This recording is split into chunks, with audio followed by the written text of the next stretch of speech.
ઉત્તર ગુજરાતના પાલનપુર નજીક આવેલું એક નાનકડું અને શાંત ગામ. વહેલી સવારનો સમય હતો. ગામડાની સવાર શહેરની જેમ ઘડિયાળના કાંટે નથી થતી, પણ પક્ષીઓના કલરવ અને મંદિરમાં વાગતી ઝાલરના અવાજથી થાય છે. આ જ ગામમાં રહેતો પટેલ પરિવાર, જેમના જીવનની કહાની એક એવા સપનાથી શરૂ થાય છે જે કદાચ ભારતના હજારો પરિવારો જોતા હોય છે. રમેશભાઈ પટેલ એક અત્યંત મહેનતુ અને સરળ સ્વભાવના ખેડૂત પોતાના કાચા મકાનના આંગણામાં લીમડાના ઝાડ નીચે બેસીને સવારની ચા પી રહ્યા હતા. તેમની સામે તેમની થોડી વીઘા જમીન હતી, જે તેમના પરિવારનું ભરણપોષણ કરવાનું એકમાત્ર સાધન હતું. રમેશભાઈના પત્ની કાંતાબેન ઘરના કામકાજમાં વ્યસ્ત હતા. ચૂલા પર લાકડા બળવાનો અવાજ અને રોટલા ઘડવાનો અવાજ ઘરમાં ગૂંજી રહ્યો હતો. રમેશભાઈનું જીવન ક્યારેય સરળ ન હતું. ખેતીમાં ક્યારેક વરસાદ ખેંચાઈ જાય તો ક્યારેક પાકમાં રોગ આવી જાય. આ ઉપરાંત ગામમાં એક નાની કરિયાણાની દુકાન પણ તેઓ ચલાવતા હતા, જેથી બે પૈસાની વધુ આવક થઈ શકે. પણ આ બધી મહેનત છતાં મહિનાના અંતે બચત નામે માત્ર શૂન્ય જ રહેતું. આ સામાન્ય દેખાતા પરિવારમાં એક અસામાન્ય તેજ હતું, અને તે તેજ એટલે તેમનો એકમાત્ર દીકરો રાજુ. રાજુ બાળપણથી જ બુદ્ધિશાળી અને સમજદાર હતો. ગામની સરકારી શાળામાં તે હંમેશા પ્રથમ ક્રમે આવતો. શિક્ષકો પણ રાજુની હોશિયારીના વખાણ કરતા થાકતા ન હતા. જ્યારે ગામના અન્ય છોકરાઓ ધૂળમાં રમતા અથવા ખેતરોમાં રખડતા, ત્યારે રાજુ ચોપડીમાં માથું નાખીને વાંચ્યા કરતો. રમેશભાઈ ભલે વધારે ભણ્યા ન હતા, પણ તેઓ શિક્ષણનું મહત્ત્વ સમજતા હતા.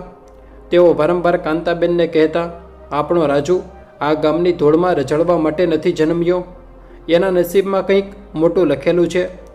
સમય પસાર થતો ગયો અને રાજુ હાઈસ્કૂલમાં પહોંચ્યો. તે સમયે ગુજરાતના ગામડાઓમાં અમેરિકા જવાનો એક મોટો ક્રેઝ શરૂ થઈ ગયો હતો. ગામના કોઈ પટેલ કે દરબારનો દીકરો અમેરિકા ગયો હોય અને ત્યાંથી ડોલર મોકલતો હોય તેવી વાતો ગામના છોરે રોજ થતી. રમેશભાઈ આ વાતો સાંભળતા અને તેમના મનમાં પણ એક રોજ રોપાયું, શું મારો રાજુ પણ અમેરિકા જઈ શકે? રાત્રિના સમયે વાળું પાણી કર્યા પછી રમેશભાઈ અને કાંતાબેન આંગણામાં ખાટલો ઢાળીને બેસતા. તારાઓથી ભરેલા આકાશ નીચે તેમની વાતો શરૂ થતી. કાંતાબેન ચિંતા વ્યક્ત કરતા, રમેશભાઈ, આપણી પાસે તો પૂરતા પૈસા પણ નથી. અમેરિકા મોકલવાનો ખર્ચ તો લાખોમાં થાય, આપણે ક્યાંથી કાઢીશું? રમેશભાઈ એક ઊંડો શ્વાસ લઈને કહેતા, કાંતા, જિંદગી આખી આ ખેતરમાં અને નાની દુકાનમાં કાઢી નાખી, શું મળ્યું? માંડ 2 ટકનો રોટલો. જો રાજુ અમેરિકા જશે ને તો આપણી આવનારી પેઢીઓ સુધરી જશે. એના ભવિષ્ય માટે હું ગમે તેમ કરવા તૈયાર છું. જરૂર પડશે તો આપણી જમીનનો એક કટકો વેચી મારીશ, પણ મારા દીકરાને હું આગળ વધારીશ. રાજુ આ વાતો છાને માને સાંભળતો. તે જાણતો હતો કે તેના માતા પિતા તેના માટે કેટલો મોટો ત્યાગ કરવા તૈયાર છે. તેણે પણ મનોમન નક્કી કરી લીધું હતું કે તે પોતાના માતા પિતાના આ સપનાને ક્યારેય તૂટવા નહીં દે. હાઈસ્કૂલ પૂરે કર્યા પછી રાજુએ નજીકના શહેરમાં કોલેજમાં એડમિશન લીધું અને સાથે સાથે વિદેશ જવા માટેની પરીક્ષાઓની તૈયારીઓ પણ શરૂ કરી. અમેરિકા જવાનું સપનું જોવું સરળ હતું, પરંતુ તેને સાકાર કરવું એ લોઢાના છણા છાવવા સમાન હતું. વિઝાની પ્રક્રિયા, કોલેજની ફી અને ત્યાં રહેવાનો શરૂઆતી ખર્ચ, આ બધું ભેગું કરતાં રમેશભાઈને આંખે પાણી આવી ગયા.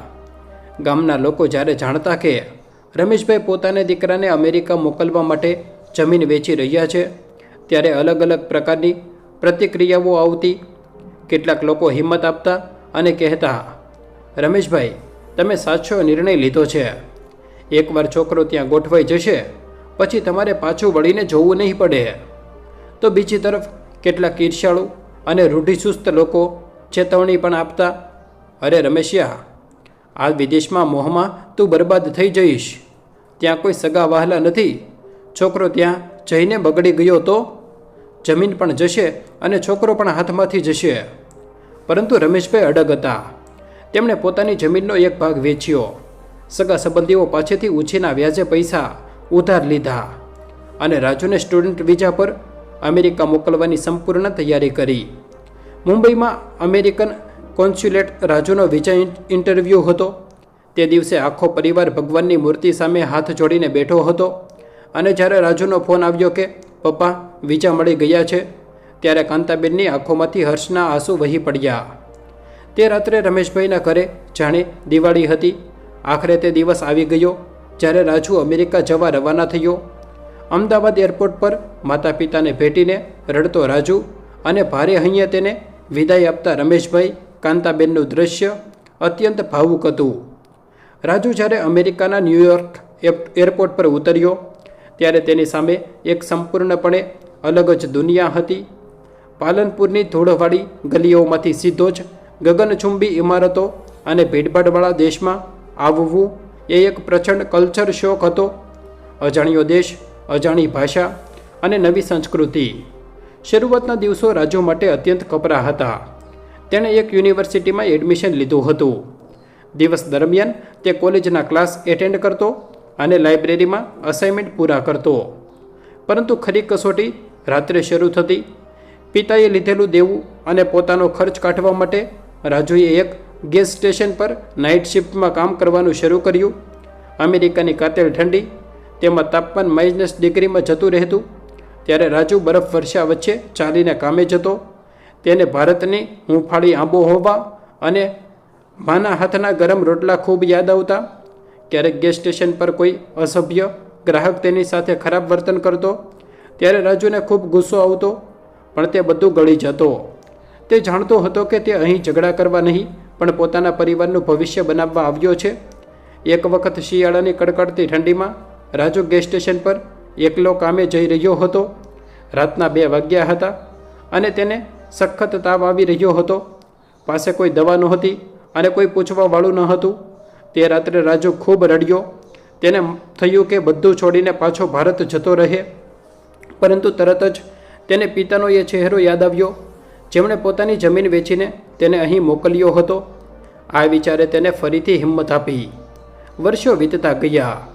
રાજુએ અથાક મહેનત કરીને પોતાનો અભ્યાસ પૂરો કર્યો. તેની મહેનત રંગ લાવી અને તેને એક સારી કંપનીમાં નોકરી મળી ગઈ. હવે પરિસ્થિતિ ધીમે ધીમે સુધરી રહી હતી. તેણે પિતાનું બધું દેવું ચૂકવી દીધું હતું અને હવે તે એક સન્માનજનક જીવન જીવી રહ્યો હતો. રાજુ હવે અમેરિકામાં સારી રીતે સેટ થઈ ગયો હતો. તેનું આગલું લક્ષ્ય પોતાના માતા પિતાને અમેરિકા બોલાવવાનું હતું. તેણે સ્પોન્સરશિપના કાગળિયા તૈયાર કર્યા અને પ્રક્રિયા શરૂ કરી. મહિનાઓની કાગળોની દોડધામ, એમ્બેસીના ચક્કર અને લાંબી રાહ જોયા પછી આખરે એ શુભ દિવસ આવી ગયો. રમેશભાઈ અને કાંતાબેનના વિઝા મંજૂર થઈ ગયા હતા. જ્યારે આ વૃદ્ધ દંપતી પહેલીવાર વિમાનમાં બેઠું ત્યારે તેમના મનમાં ડર અને ઉત્સાહ બંને હતા. તેઓ પહેલીવાર આટલી લાંબી મુસાફરી કરી રહ્યા હતા. જ્યારે તેમની ફ્લાઇટ અમેરિકાના એરપોર્ટ પર લેન્ડ થઈ અને તેઓ ઇમિગ્રેશન ક્લિયર કરીને બહાર આવ્યા ત્યારે સામે રાજુ ઊભો હતો. વર્ષો પછી પોતાના દીકરાને જોઈને કાંતાબેન દોડીને તેને વળગી પડ્યા. તેમની આંખોમાંથી સોંધાર આંસુ વહી રહ્યા હતા. રમેશભાઈ, જે હંમેશા પોતાની ભાવનાઓ છુપાવતા, તેમની આંખોની કિનારીઓ પણ આજે ભીની હતી. બેટા, તું કેટલો મોટો થઈ ગયો છે અને આ દેશ, આ તો કોઈ સપના જેવો લાગે છે. રમેશભાઈએ એરપોર્ટની ચમકતી લાઇટો અને વિશાળ ઇમારતો જોઈને આશ્ચર્યથી કહ્યું. ગામડાની સાદી જિંદગીમાંથી સીધા મોટા શહેરના ચમકતા લાઇટ્સ અને ઊંચી ઇમારતો વચ્ચે આવવું તેમના માટે એક મોટો અને અકલ્પનીય બદલાવ હતો. શરૂઆતમાં બધું નવું અને થોડું ડરામણું લાગતું હતું. રસ્તા પર દોડતી હજારો ગાડીઓ, અંગ્રેજી બોલતા લોકો અને અજાણ્યો માહોલ. પરંતુ દીકરો સાથે હોવાને કારણે તેમને હિંમત મળતી હતી. રાજુ તેમને અમેરિકાના અલગ અલગ વિસ્તારોમાં ફેરવતો, તેમને નવી સિસ્ટમ સમજાવતો. થોડા મહિનાઓ પસાર થયા. રમેશભાઈએ અને કાંતાબેન હવે અમેરિકાના જીવનથી થોડા પરિચિત થઈ ગયા હતા. પરંતુ રમેશભાઈ સ્વભાવે કર્મશીલ માણસ હતા. આખો દિવસ ઘરમાં બેસી રહેવું તેમને પસંદ નહોતું આવતું. ભારતમાં તેઓ આખો દિવસ ખેતરમાં અને દુકાનમાં વ્યસ્ત રહેતા હતા. એક સાંજે ડાઇનિંગ ટેબલ પર જમતી વખતે રમેશભાઈએ રાજુને કહ્યું, બેટા, આખો દિવસ ઘરમાં બેસીને મને કંટાળો આવે છે. હું કોઈ નાની મોટી નોકરી શોધી લઉં. કંઈક કામ કરીશ તો મારું મન પણ લાગેલું રહેશે અને ઘરમાં થોડી આવક પણ વધશે. રાજુએ થોડો વિચાર કર્યો. તે જાણતો હતો કે આ ઉંમરે તેના પિતા માટે અમેરિકામાં કોઈના હાથ નીચે નોકરી કરવી એ શારીરિક અને માનસિક રીતે કેટલું કઠિન હોઈ શકે. ભાષાની સમસ્યા પણ હતી. પપ્પા, રાજુએ ગંભીરતાથી કહ્યું, તમે આખી જિંદગી મહેનત કરી છે. હવે કોઈની ગુલામી કરવાની જરૂર નથી.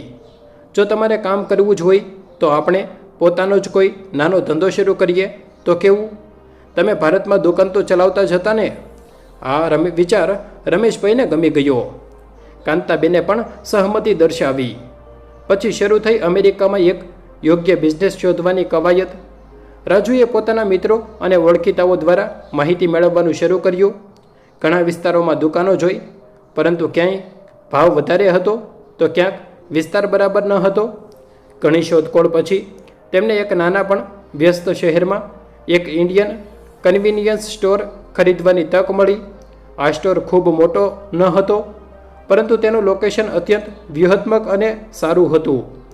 તેની એકદમ પાસે એક મોટું ગેસ સ્ટેશન હતું. પાછળની બાજુએ કેટલાક રેસિડેન્શિયલ એપાર્ટમેન્ટ્સ હતા, જેમાં ઘણા ભારતીય પરિવારો રહેતા હતા, અને સામેથી એક વ્યસ્ત હાઈવે પસાર થતો હતો. રાજુએ પિતાને ત્યાં લઈ જઈને બધું બતાવ્યું અને કહ્યું, પપ્પા, આ જગ્યા મને ખૂબ જ યોગ્ય લાગે છે. આસપાસ આપણા દેશી લોકોની વસ્તી પણ છે અને હાઈવે પરથી ચાલુ ગ્રાહકો પણ આવશે. જો આપણે અહીં દિલ દઈને મહેનત કરીએ તો ધંધો જરૂર ચાલશે અને સારો નફો પણ મળશે. રમેશભાઈએ આસપાસનો વિસ્તાર જોયો, સ્ટોરની અંદરની વ્યવસ્થા જોઈ અને પોતાના અનુભવ પરથી અંદાજ લગાવ્યો. તેમની આંખોમાં એક નવી ચમક હતી. તેમણે પોતાની પાસે રહેલી બચત અને રાજુએ બેંકમાંથી લીધેલી બિઝનેસ લોન દ્વારા એ સ્ટોર ખરીદી લીધો. એ દિવસ પટેલ પરિવાર માટે અતિશય ગર્વનો દિવસ હતો. પાલનપુરના એક નાનકડા ગામમાંથી, જ્યાં 2 ટકના જમવાના ફાંફા હતા, ત્યાંથી નીકળીને આજે તેઓ અમેરિકા જેવી મહાસત્તામાં પોતાની માલિકીનો સ્ટોર ચલાવવા જઈ રહ્યા હતા. આ માત્ર એક દુકાન ન હતી, આ તેમના વર્ષોનો સંઘર્ષ, પરસેવા અને બલિદાનનું પરિણામ હતું. એક નવા અધ્યાયની શરૂઆત થઈ રહી હતી, જેમાં આશાઓ હતી, પણ સાથે સાથે અજાણ્યા પડકારો પણ તેમની રાહ જોઈ રહ્યા હતા. સ્ટોરની ચાવી હાથમાં આવવી એ રમેશભાઈ માટે માત્ર એક વ્યવસાયની શરૂઆત ન હતી, પરંતુ પોતાના અસ્તિત્વને એક નવા દેશમાં સાબિત કરવાની તક હતી. દુકાનની અંદર પ્રવેશતા જ રમેશભાઈ અને કાંતાબેને સૌથી પહેલાં એક નાનકડા ખૂણામાં ભગવાનનો ગોખલો બનાવ્યો. ત્યાં દીવો પ્રગટાવીને તેમણે પોતાના નવા જીવનની સાચી અર્થમાં શરૂઆત કરી. દુકાનનું નામ ભલે અંગ્રેજીમાં હતું, પણ અંદરનો માહોલ અને લાગણી સંપૂર્ણપણે ભારતીય અને ખાસ કરીને ગુજરાતી હતી.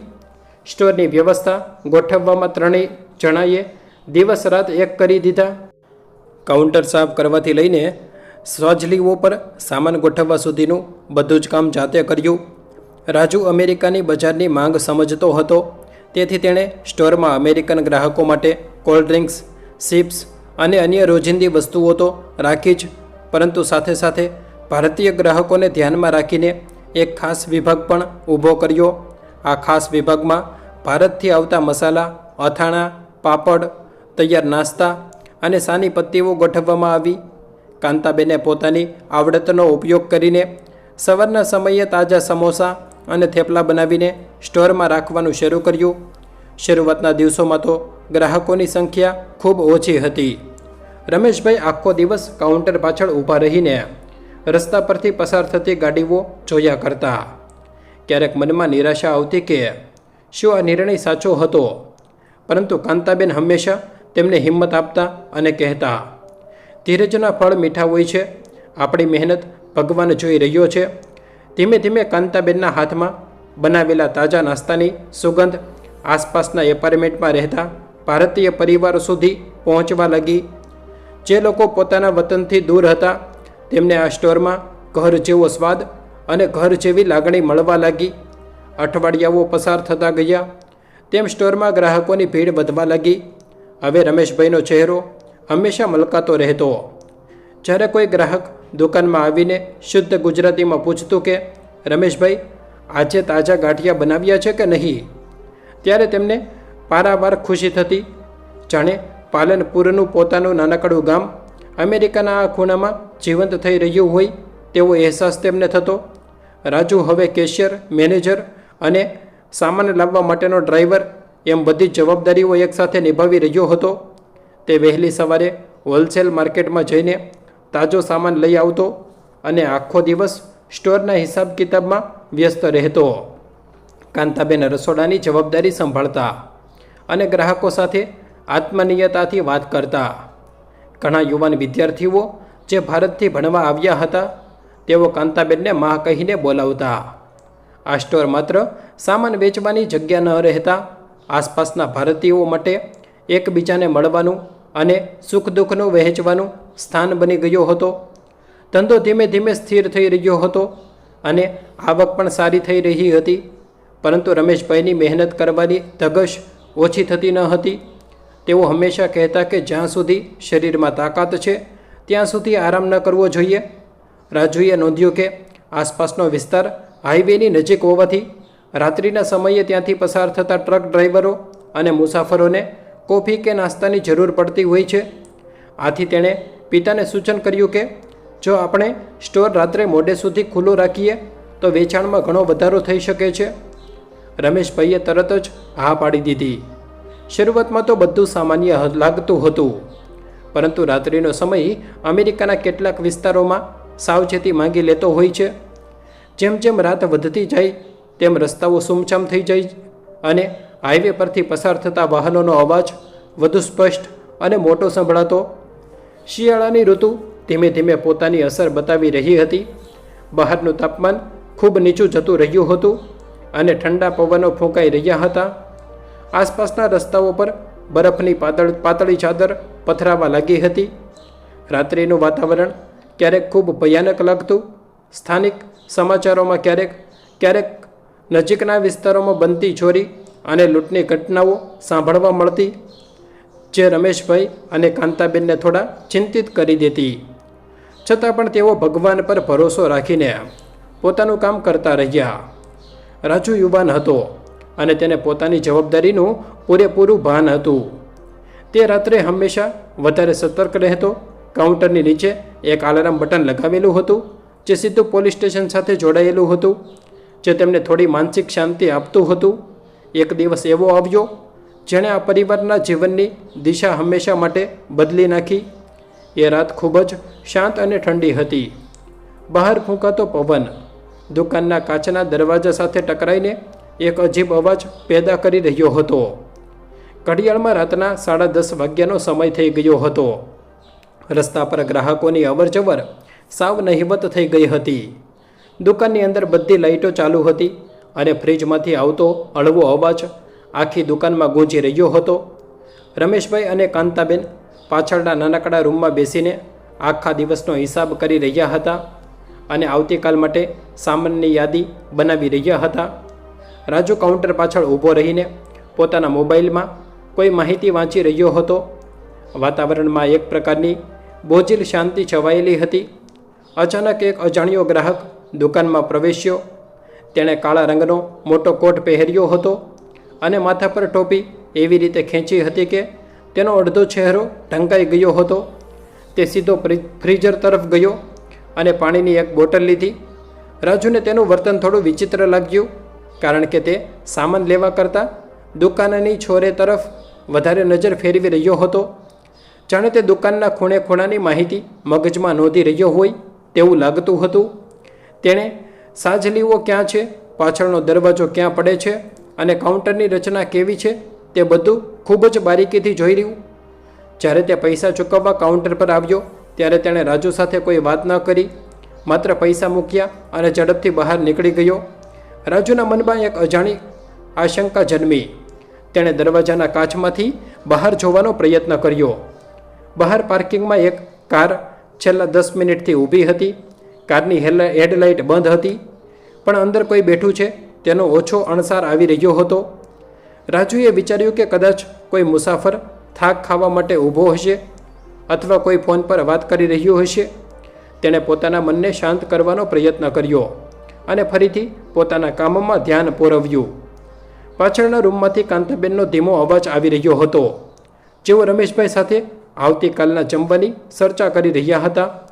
આ પારિવારિક અવાજો સાંભળીને રાજુને થોડી રાહત મળી, પરંતુ તેના હૃદયના એક ખૂણામાં કોઈ અજાણ્યો ડર છુપાયેલો હતો, જે તેને સતત અસ્વસ્થ કરી રહ્યો હતો. સમય જાણે અટકી ગયો હોય એવું લાગતું હતું. દરેક વીતતી મિનિટ સાથે દુકાનની શાંતિ વધારે ને વધારે ડરામણી બની રહી હતી. અચાનક બહાર ઊભેલા કારનો દરવાજો ખોલવાનો અવાજ આવ્યો. રાજુનું પૂરું ધ્યાન હવે બહાર તરફ હતું. તેણે જોયું કે કારમાંથી 3 પડછાયા બહાર નીકળ્યા અને દુકાન તરફ ઝડપથી આગળ વધવા લાગ્યા. રાજુને પરિસ્થિતિ ગંભીરતા સમજાઈ ગઈ. તેણે તરત જ પાછળ ફરીને ધીમા પણ મક્કમ અવાજે કહ્યું, પપ્પા, તમે અને મમ્મી રૂમની અંદર જ રહેજો અને દરવાજો અંદરથી બંધ કરી દેજો. રમેશભાઈ કંઈ સમજે એ પહેલાં જ દુકાનનો મુખ્ય કાચનો દરવાજો એક જોરદાર અવાજ સાથે ખુલ્યો. દરવાજો ખુલવાનો અવાજ એટલો ભયાનક હતો કે જાણે દુકાનની શાંતિના ટુકડા થઈ ગયા હોય. 3 અજાણ્યા માણસો ઝડપથી દુકાનની અંદર દાખલ થયા. ત્રણેયના ચહેરા કાળા રંગના માસ્કથી સંપૂર્ણપણે ઢંકાયેલા હતા. માત્ર તેમની આંખો દેખાઈ રહી હતી, જેમાં એક ક્રૂરતા સ્પષ્ટ જણાતી હતી. તેમણે જાડા જેકેટ અને હાથમાં મોજા પહેરેલા હતા. તેમની ચાલ અને તેમના હાવભાવ પરથી સ્પષ્ટ થતું હતું કે તેઓ અહીં કોઈ સામાન ખરીદવા માટે નથી આવ્યા. દુકાનની અંદરનું હૂંફાળું વાતાવરણ ગણતરીની સેકન્ડોમાં ભય અને આતંકમાં ફેરવાઈ ગયું. રાજુ પોતાની જગ્યા પર જડ થઈ ગયો. તેનું મગજ ઝડપથી કામ કરી રહ્યું હતું, પણ શરીર સાથ નહોતું આપી રહ્યું. આ ત્રણેય માણસમાંથી એક વ્યક્તિ સીધો રાજુ તરફ ઘસી આવ્યો. બીજો વ્યક્તિ ઝડપથી દુકાનના પાછળના ભાગ તરફ ગયો, જાણે તે જાણતો હોય કે ત્યાં એક બીજો રૂમ છે. ત્રીજો વ્યક્તિ મુખ્ય દરવાજા પાસે ઊભો રહ્યો અને બહાર રસ્તા પર નજર રાખવા લાગ્યો, જેથી કોઈ આવે તો તેમને ચેતવણી આપી શકે. આ બધું એટલી ઝડપથી થયું કે રાજુને કોઈ પ્રતિક્રિયા આપવાનો સમય જ ન મળ્યો. કાઉન્ટર તરફ આવેલા માણસે પોતાનો હાથ જેકેટના ખિસ્સામાં નાખ્યો અને એક કાળા રંગની ગન બહાર કાઢીને સીધી રાજુની છાતી તરફ તાકી દીધી. દુકાનની તેજ લાઇટોમાં ગનની ધાતુ ચમકી રહી હતી. રાજુના શ્વાસ અદ્ધર થઈ ગયા અને તેના હૃદયના ધબકારા એટલા ઝડપી થઈ ગયા કે જાણે છાતી ફાડીને બહાર આવી જશે. પરિસ્થિતિ હવે સંપૂર્ણપણે તેમના નિયંત્રણની બહાર જઈ ચૂકી હતી. ગનની નળી સીધી પોતાની છાતી સામે જોઈને રાજુના આખા શરીરમાંથી ધ્રુજારી પસાર થઈ ગઈ. તેના પગ જાણે જમીન સાથે જકડાઈ ગયા હતા અને ગળામાંથી અવાજ નીકળવો બંધ થઈ ગયો હતો. જે ગન તેની સામે તાકેલી હતી તેનો ધાતુનો ચમકારો દુકાનની LED લાઇટોમાં વધુ ભયાનક લાગતો હતો. બીજા માણસના હાથમાં એક મોટી અને તીક્ષ્ણ છરી હતી, જે તે હવામાં લહેરાવી રહ્યો હતો. ત્રીજો માણસ હજુ પણ દરવાજા પાસે ઊભો રહીને બહાર હાઈવે તરફ અને પાર્કિંગ લોટ પર નજર રાખી રહ્યો હતો, જેથી કોઈ વાહન આવે તો તે સાવધ કરી શકે. સ્ટોરની અંદરની શાંતિ હવે હવામાં ઓગળી ગયેલી દહેશતમાં બદલાઈ ગઈ હતી. કેશ કાઢ જલ્દી. ગન ધરાવનાર માણસનો અવાજ અત્યંત ભારે, કડક અને ધમકીભર્યો હતો. તેના અવાજમાં કોઈ ખચકાટ ન હતો, જે સાબિત કરતું હતું કે આ લોકો પ્રોફેશનલ ગુનેગારો હતા અને કોઈ મોટી યોજના સાથે અહીં આવ્યા હતા. રાજુએ પોતાના કાંપતા હાથોની કાઉન્ટરની સપાટી પર મજબૂત રીતે ટેકાવ્યા, જેથી સામેવાળાને તેનો ગભરાહટ દેખાય નહીં. આ કપરા સમયે પણ તેનું મગજ ખૂબ જ ઝડપથી કામ કરી રહ્યું હતું. તે સારી રીતે જાણતો હતો કે વિદેશની ધરતી પર આવી લૂંટની ઘટનાઓમાં જરા પણ ઉતાવળ કે ખોટો પ્રતિકાર જીવલેણ સાબિત થઈ શકે છે. તેણે ઊંડો શ્વાસ લીધો, પોતાની નજર ગન પરથી હટાવી અને ધીમેથી કેશ રજિસ્ટર તરફ હાથ લંબાવ્યો. હા, હું આપું છું, પ્લીઝ કંઈ કરતા નહીં. રાજુએ ધ્રુજતા અવાજે પણ મક્કમતા રાખવાનો પ્રયત્ન કરતાં કહ્યું. બરાબર એ જ સમયે તેનું ધ્યાન કાઉન્ટરની નીચે છુપાયેલા પેનિક બટન તરફ ગયું. આ એક ખાસ બટન હતું, જે દબાવતાની સાથે જ કોઈ સાયરન વાગ્યા વગર સીધો સ્થાનિક પોલીસ સ્ટેશનમાં એલર્ટ મેસેજ પહોંચી જતો હતો. રાજુએ ખૂબ જ ચાલાકી વાપરી. તેણે પોતાના જમણા હાથની કેશ રજિસ્ટરની ચાવી ફેરવી અને અંદર રહેલી ડોલરની નોટો બહાર કાઢવાનું નાટક શરૂ કર્યું. આ દરમિયાન તેનો ડબ્બો હાથ કાઉન્ટરની નીચે ધીમે ધીમે સરકવા લાગ્યો. તેનું હૃદય એટલું જોરથી ધબકતું હતું કે તેને લાગ્યું કે કદાચ સામે ઊભેલો લૂંટારો પણ આ અવાજ સાંભળી લેશે. 1 સેકન્ડ, 2 સેકન્ડ, અને રાજુએ પોતાની આંગળી પેનિક બટન પર દબાવી દીધી. અંદરથી તેને થોડી રાહત થઈ કે પોલીસને સંદેશો પહોંચી ગયો હશે. પણ હવે સમય ખેંચવો સૌથી મહત્ત્વનો હતો. પરંતુ આ બધી હિલચાલ વચ્ચે રાજુને લૂંટારાઓની વર્તણૂકમાં કંઈક અજીબ લાગ્યું. તેઓ સામાન્ય લૂંટારાઓની જેમ ગભરાયેલા કે ઉતાવળમાં ન હતા. તેઓ સીધા જ સ્ટોરના મુખ્ય કેશ કાઉન્ટર, લોખંડની સેફ અને પાછળના સ્ટોરરૂમની દિશામાં જ નજર દોડાવી રહ્યા હતા. સામાન્ય રીતે કોઈ અજાણ્યો લૂંટારો આવે તો તેને ખબર ન હોય કે તે કઈ વસ્તુ ક્યાં પડી છે. પણ આ ત્રણેયની બોડી લેંગ્વેજ એવી હતી જાણે તેઓ આ સ્ટોરના ખૂણે ખૂણાથી વાકેફ હોય. સેફ ક્યાં છે? પાછળના રૂમમાં છે ને? ચલ ત્યાં. છરી ધરાવનાર માણસે રાજુની નજીક આવીને કડક અવાજમાં પૂછ્યું. આ સાંભળીને રાજુ અંદરથી ચોંકી ગયો. સ્ટોરરૂમની અંદર એક નાની તિજોરી છે અને ત્યાં દિવસભરની મોટી કમાણી રાખવામાં આવે છે. એ માહિતી માત્ર તેના પરિવાર સિવાય કોઈને ખબર ન હતી. આ માહિતી આ બહારના લોકો પાસે ક્યાંથી આવી? રાજુના મગજમાં શંકાનું એક મોટું બીજ વવાઈ ગયું. શું આ લોકોની પાછળ કોઈ એવો વ્યક્તિ છે જે આ સ્ટોરને અને તેમના પરિવારને નજીકથી ઓળખે છે? આ બાજુ પાછળના સ્ટોરરૂમમાં રહેલા રમેશભાઈ અને કાંતાબેનને પણ હવે કંઈક ખોટું થઈ રહ્યું હોવાનો અહેસાસ થઈ ગયો હતો. બહારથી આવતો લૂંટારુઓનો કઠોર અવાજ અને જે સામાન્ય રીતે ચાલુ રહેતી હલચલ હતી તે અચાનક બંધ થઈ જતાં રમેશભાઈ ચિંતિત થયા. કાંતાબેને ગભરાઈને રમેશભાઈનો હાથ પકડી લીધો અને ધીરેથી પૂછ્યું, શું થયું રમેશભાઈ? બહાર કંઈક ઝઘડો થતો હોય તેવું લાગે છે. આપણે રાજુ એકલો છે. રમેશભાઈએ કાંતાબેનને મોં પર આંગળી મૂકીને શાંત રહેવાનો ઈશારો કર્યો. તેમણે સ્ટોરરૂમના દરવાજાની તિરાડમાંથી બહાર જોવાનો પ્રયત્ન કર્યો. બહારનું દૃશ્ય જોઈને રમેશભાઈના હોશ ઉડી ગયા. તેમનો એકમાત્ર દીકરો ગનની અણી પર ઊભો હતો અને 2 માસ્કધારીઓ તેની સામે ઊભા રહીને ધમકાવી રહ્યા હતા. એક પિતા તરીકે રમેશભાઈનું લોહી ઉકળી ઉઠ્યું. પણ તેઓ જાણતા હતા કે બહાર દોડી જવું એ આ સમયે મૂર્ખામી ગણાશે. તેઓ કોઈ રસ્તો વિચારી રહ્યા હતા ત્યારે જ બહારથી ફરી એક જોરદાર અવાજ આવ્યો. જલ્દી કર ચાલા, અમારી પાસે આખો દિવસ નથી. ગન ધરાવનાર માણસે કાઉન્ટર પર જોરથી હાથ પછાડ્યો. તેના અવાજમાં હવે ગુસ્સો અને બેચેની બંને ભળેલા હતા. રાજુ જાણી જોઈને નોટો ગણવામાં અને બેગમાં ભરવામાં સમય બગાડી રહ્યો હતો. તે બંને એટલી ધીમી ગતિએ કામ કરતો હતો જેથી પોલીસને અહીં પહોંચવાનો પૂરતો સમય મળી રહે.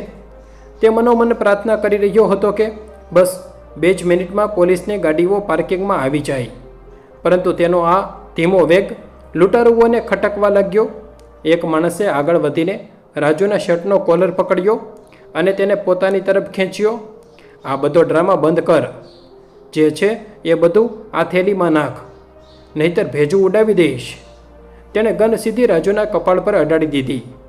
સ્ટોરની અંદરનો તણાવ હવે તેની ચરમસીમાએ પહોંચી ગયો હતો. બરાબર એ જ સેકન્ડે કંઈક એવું બન્યું જેણે રાજુના પગ તળેથી જમીન સરકાવી દીધી. દરવાજા પાસે ઊભેલો ત્રીજો માણસ, જે અત્યાર સુધી શાંતિથી બહાર નજર રાખતો હતો, તે અચાનક થોડો આગળ ચાવ્યો. તેણે કાઉન્ટર તરફ જોયું અને ખૂબ જ સહજતાથી પણ ઉતાવળતા અવાજે બોલ્યો, એ રાજુ, જલ્દી કર, આપણી પાસે બિલકુલ સમય નથી. રાજુ, આ શબ્દ દુકાનની હવામાં જાણે વીજળીની જેમ કડાકો કરી ગયો. રાજુની આંખો આશ્ચર્ય અને આઘાતથી ફાટી ગઈ.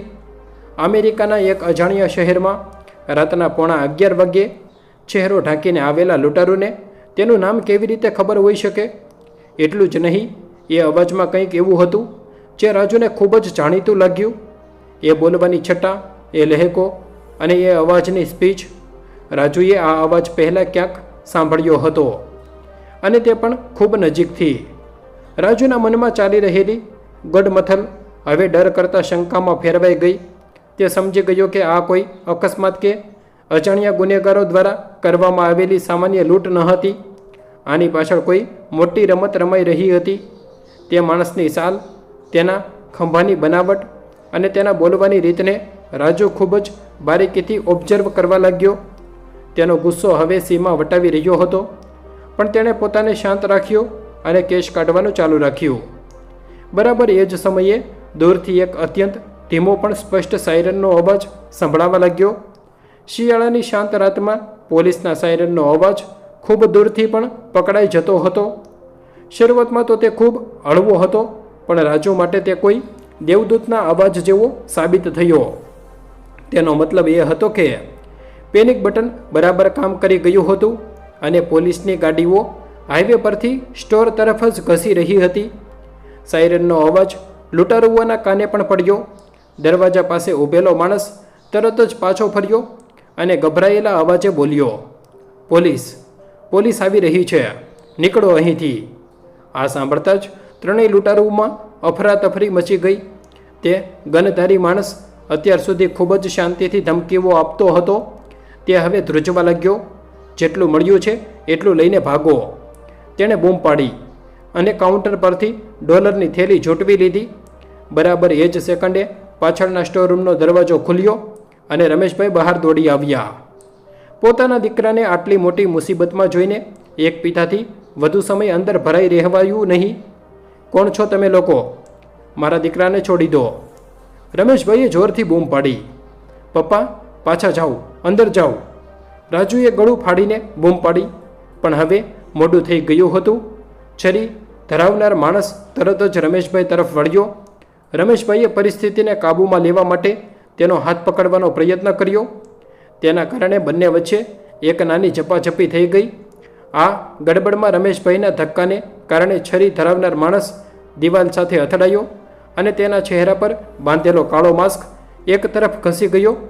માત્ર એક ક્ષણ માટે, માત્ર એક જ સેકન્ડ માટે તેનો ચહેરો સ્ટોરની તેજ લાઇટના પ્રકાશમાં સંપૂર્ણપણે ખુલ્લો પડી ગયો.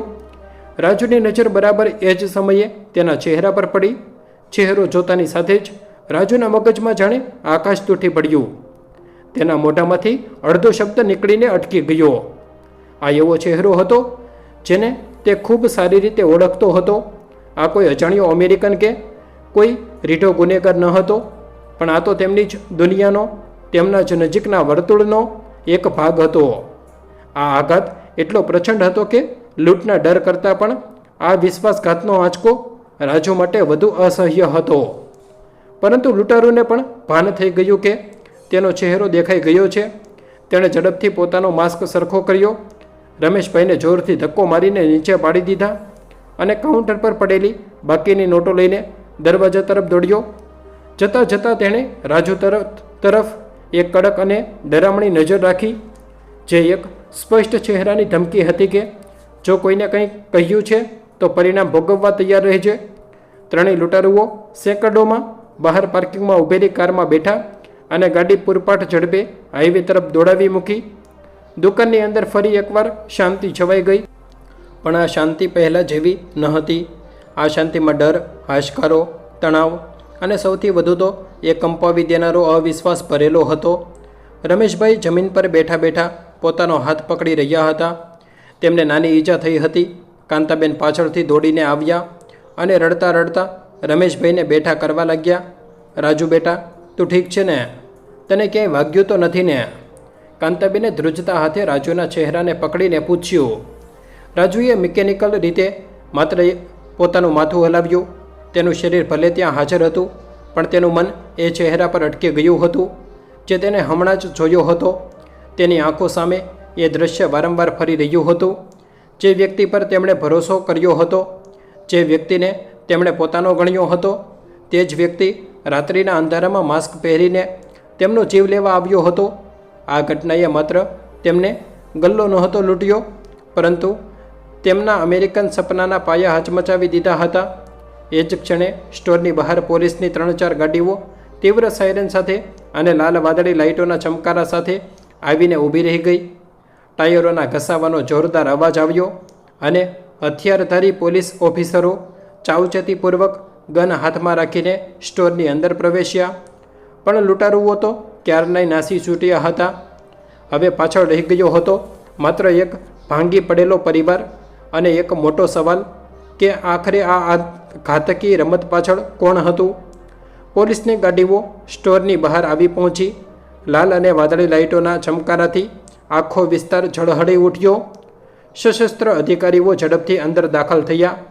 તેમની નજર સ્ટોરના ખૂણે ખૂણે ફરી રહી હતી. કોઈને ઈજા તો નથી થઈને? એક પોલીસ અધિકારીએ પૂછ્યું. રાજુ હજુ પણ આઘાતમાં હતો. તેણે ધીમેથી માથું હલાવીને ના પાડી. રમેશભાઈ જમીન પર બેઠા હતા. કાંતાબેન તેમની પાસે ઊભા રહીને રડી રહ્યા હતા. સ્ટોરની અંદરનો સામાન અસ્તવ્યસ્ત થઈ ગયો હતો. કાઉન્ટર પરથી ડોલર ગાયબ હતા. પરંતુ રાજુના મનમાં પૈસાનો વિચાર ન હતો. તેના મગજમાં માત્ર પેલો ચહેરો જ ઘૂમી રહ્યો હતો. પોલીસે પ્રાથમિક તપાસ શરૂ કરી. દરવાજા બંધ કરી દેવામાં આવ્યા. બહારના લોકોને અંદર આવવાની મનાઈ કરવામાં આવી. એક અધિકારી રાજુ પાસે આવ્યો અને તેને શાંત રહેવા કહ્યું. તમે અમને બરાબર જણાવો કે શું થયું હતું? અધિકારીએ પોતાની નોટબુક કાઢતા પૂછ્યું. રાજુએ ઊંડો શ્વાસ લીધો. તેણે શરૂઆતથી લઈને અંત સુધીની બધી જ ઘટનાનું વર્ણન કર્યું. 3 માસ્કધારી માણસો અંદર આવ્યા. એક પાસે ગન હતી અને બીજા પાસે સરી હતી. તેમણે સીધી જ સેફ વિશે પૂછપરછ કરી હતી. આ બધી વાતો સાંભળીને પોલીસ અધિકારીનો ચહેરો ગંભીર થઈ ગયો. સેફ ક્યાં છે? તે માહિતી માત્ર દુકાનના માલિકોને જ હોય છે. અધિકારીએ વિચારતા કહ્યું. શું આ લોકો અગાઉ ક્યારેય અહીં આવ્યા હતા? રાજુએ હવે સૌથી મોટી વાત કહી. હા, આ કોઈ સામાન્ય લૂંટ ન હતી. જ્યારે હું પૈસા કાઢવામાં સમય લગાવી રહ્યો હતો ત્યારે દરવાજા પાસે ઊભેલા એક માણસે મને મારા નામથી બોલાવ્યો હતો. તેણે સ્પષ્ટ શબ્દોમાં કહ્યું હતું કે રાજુ જલ્દી કર. આ સાંભળીને કાંતાબેન અને રમેશભાઈ પણ ચોંકી ગયા. તેમને પણ હવે સમજાયું કે આ ઘટના પાછળ કોઈ નજીકનો જ વ્યક્તિ છે. માત્ર એટલું જ નહીં, રાજુએ થોડા ગુસ્સા સાથે કહ્યું. જ્યારે મારા પિતાજી બહાર આવ્યા અને ઝપાઝપી થઈ ત્યારે એક લૂંટારૂનો માસ્ક થોડો ઘસી ગયો હતો. મેં તેનો ચહેરો જોયો છે. હું તેને ઓળખું છું. કોણ હતો તે? પોલીસ અધિકારીએ તરત જ પૂછ્યું. સંજય. રાજુના મોંમાંથી ભારે અવાજે આ નામ નીકળ્યું. તે થોડા મહિના પહેલાં જ અમારા સ્ટોરમાં કામ કરતો હતો. અમે તેને નોકરી પર રાખ્યો હતો કારણ કે તે પણ ગુજરાતથી આવ્યો હતો અને તેને મદદની જરૂર હતી. પણ તેને પૈસાની ચોરી કરવાની આદત હતી. જ્યારે મને ખબર પડી ત્યારે મેં તેને નોકરીમાંથી કાઢી મૂક્યો હતો અને ક્યારેય એવો વિચાર ન આવ્યો કે તે આટલી હદે જઈ શકે છે. પોલીસને હવે તપાસની સ્પષ્ટ દિશા મળી ગઈ હતી. આ લૂંટ કોઈ અજાણ્યા ગુનેગારોની ન હતી. આ લૂંટ એક એવા વ્યક્તિ દ્વારા કરવામાં આવી હતી જે સ્ટોરની અંદરની તમામ વ્યવસ્થા જાણતો હતો. સેફ ક્યાં છે, પૈસા ક્યાં રાખવામાં આવે છે અને પરિવારની આદતો કેવી છે તે બધું સંજય જાણતો હતો. પોલીસે તરત જ સીસીટીવી ફૂટેજ કાઢ્યા. સ્ક્રીન પર એ જ ભયાનક દૃશ્યો ફરીથી દેખાયા. 3 માણસો સ્ટોરમાં પ્રવેશે છે, ગન બતાવે છે અને પછી ઝપાઝપી થાય છે. વિડીયોને ધીમો કરીને જોવામાં આવ્યો. જે ક્ષણે માસ્ક ઘસી ગયો હતો તે ક્ષણનો ફોટો કાઢવામાં આવ્યો. જોકે ફૂટેજમાં ચહેરો થોડો ઝાંખો હતો, પરંતુ રાજુની જુબાની અને સંજયના જૂના ફોટા સાથે સરખાવતા પોલીસને ખાતરી થઈ ગઈ કે તે વ્યક્તિ સંજય જ હતો. રાત ઘણી વીતી ચૂકી હતી. પોલીસની કાર્યવાહી ચાલુ હતી. પટેલ પરિવાર માટે આ રાત તેમના જીવનની સૌથી લાંબી અને પીડાદાયક રાત બની ગઈ હતી. સવારે જ્યારે તેઓ ઘરે પહોંચ્યા ત્યારે ઘરમાં એક ભયાનક મૌન છવાયેલું હતું.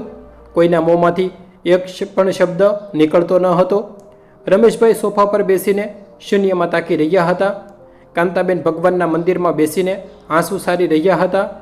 આપણે કોના પર ભરોસો કરવો? રમેશભાઈએ ધીમેથી કહ્યું. આપણે તેને આપણો સમજીને નોકરી આપી હતી.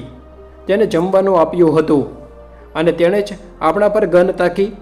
વિશ્વાસઘાતનું આ દુઃખ લૂંટાયેલા પૈસા કરતાં પણ વધારે મોટું હતું. પૈસા તો પાછા કમાઈ શકાય છે, પણ તૂટેલો વિશ્વાસ ફરી ક્યારેય જોડી શકાતો નથી. રાજુ પોતાના રૂમમાં બેસીને આખી ઘટના વિશે વિચારી રહ્યો હતો. તેણે પોતાના પર ગુસ્સો આવતો હતો. તેને થતું હતું કે તેણે સંજયને નોકરી પર કેમ રાખ્યો. જો તેને થોડી વધારે સાવચેતી રાખી હોત તો કદાચ આજે આ દિવસ ન જોવો પડત. બીજા થોડા દિવસો સુધી સ્ટોર બંધ રહ્યો. રમેશભાઈ અને કાંતાબેને રાત્રે ઊંઘ આવતી ન હતી. દરવાજાનો જરા સરખો અવાજ પણ તેમને ડરાવી દેતો હતો. કાંતાબેનને સપનામાં પણ એ ગન દેખાતી હતી. અમેરિકા આવવાનું સપનું જે ખુશીઓ લઈને આવ્યું હતું તે હવે એક ભયાનક સ્વપ્નમાં ફેરવાઈ ગયું હતું. અમેરિકાની સાદી જિંદગીમાં આવા ભયંકર ગુનાઓ જોવા મળતા જ ન હતા. પોલીસની તપાસ ઝડપથી ચાલી રહી હતી. સંજય અને તેના સાથીદારો લૂંટ કર્યા પછી ભાગી ગયા હતા, પરંતુ પોલીસ પાસે તેમના વાહનનો નંબર અને દિશાની માહિતી હતી. ટેકનોલોજી અને સીસીટીવી નેટવર્કના આધારે પોલીસે તેમની શોધખોળ તેજ કરી દીધી. 3 દિવસ પછી રાજુ પર પોલીસ સ્ટેશનથી ફોન આવ્યો. અમે ત્રણેય આરોપીઓને પકડી લીધા છે. અધિકારીએ કહ્યું, તેઓ શહેર છોડીને ભાગવાનો પ્રયાસ કરી રહ્યા હતા. અમારી જુબાની અને પુરાવાઓના આધારે તેમને જેલમાં ધકેલી દેવામાં આવ્યા છે. મોટાભાગના પૈસા પણ રિકવર થઈ ગયા છે. આ સમાચાર સાંભળીને રાજુને થોડી શાંતિ મળી, પણ અંદરનો ઊંચાટ હજુ ઓછો થયો ન હતો. ન્યાય તો મળી ગયો હતો, પણ મનમાંથી ડર કેવી રીતે દૂર કરવો તે મોટો સવાલ હતો. જ્યારે સમાજમાં આ વાત ફેલાઈ ત્યારે આસપાસ રહેતા ભારતીય પરિવારોને ખૂબ મોટો આંચકો લાગ્યો. લોકો પટેલ પરિવારની ખબર કાઢવા આવવા લાગ્યા. ઘણા લોકોએ તેમને હિંમત આપી, તમે એકલા નથી. એક જૂના ગ્રાહકે કહ્યું, અમે બધા તમારી સાથે છીએ. આ દેશમાં આવા પડકારો આવતા રહે છે, પણ આપણે ડરીને હાર માની લેવાના નથી. કોઈ ગ્રાહકે તેમને નવી સિક્યુરિટી સિસ્ટમ લગાવવાની સલાહ આપી. કોઈએ તેમને વ્યવસ્થામાં ફરીથી ઊભા થવા માટે મદદ કરવાની તૈયારી દર્શાવી. આ બધા લોકોનો સાથ જોઈને રમેશભાઈના મનમાં એક નવી આશા જન્મી. જે સમાજમાં એક વ્યક્તિએ વિશ્વાસ તોડ્યો હતો, એ જ સમાજના બીજા લોકો હવે તેમને ફરીથી ઊભા થવાની તાકાત આપી રહ્યા હતા. રાજુએ નક્કી કર્યું કે તે હાર નહીં માને. આ સ્ટોર તેના સપનાથી સાબિતી હતો. એક ગુનેગારના કારણે તે પોતાના પરિવારના ભવિષ્યને બરબાદ થવા દેશે નહીં. તેણે પિતા પાસે જઈને કહ્યું, પપ્પા, આપણે કાલથી ફરી સ્ટોર ખોલીશું. આપણે કોઈનાથી ડરવાની જરૂર નથી. આપણે મહેનતનું ખાઈએ છીએ અને ભગવાન આપણી સાથે છે. રમેશભાઈએ દીકરાના ખભા પર હાથ મૂક્યો. તેમની આંખોમાં હવે ડર નહીં, પણ એક મક્કમ નિર્ણય હતો. સાચી વાત છે બેટા, આપણે પાલનપુરથી અહીં ડરવા માટે નથી આવ્યા. આપણે લડીશું અને ફરીથી આગળ વધીશું. કાંતાબેને પણ પોતાના આંચુ લૂછી નાખ્યા. તેમણે ભગવાન સમક્ષ દીવો પ્રગટાવ્યો અને પ્રાર્થના કરી. આ ઘટનાએ તેમના જીવનમાં એક મોટું વાવાઝોડું લાવી દીધું હતું, પરંતુ હવે એ વાવાઝોડું શાંત થઈ રહ્યું હતું. આસપાસના લોકોના સમર્થન અને પોતાના પરિવારની એકતાને તેમણે એક નવી ઉર્જા આપી હતી. હવે શરૂઆત કરવાની હતી એક નવા અધ્યાયની, જેમાં સાવચેતી હતી, સમજદારી હતી અને સૌથી વધારે હિંમત હતી. તો મિત્રો, તમને અમારી આજની કહાની પસંદ આવી હોય તો વિડીયોને લાઈક કરો, મિત્રો સાથે શેર કરો અને ચેનલને સબસ્ક્રાઈબ કરો. જય શ્રી કૃષ્ણ. ધન્યવાદ.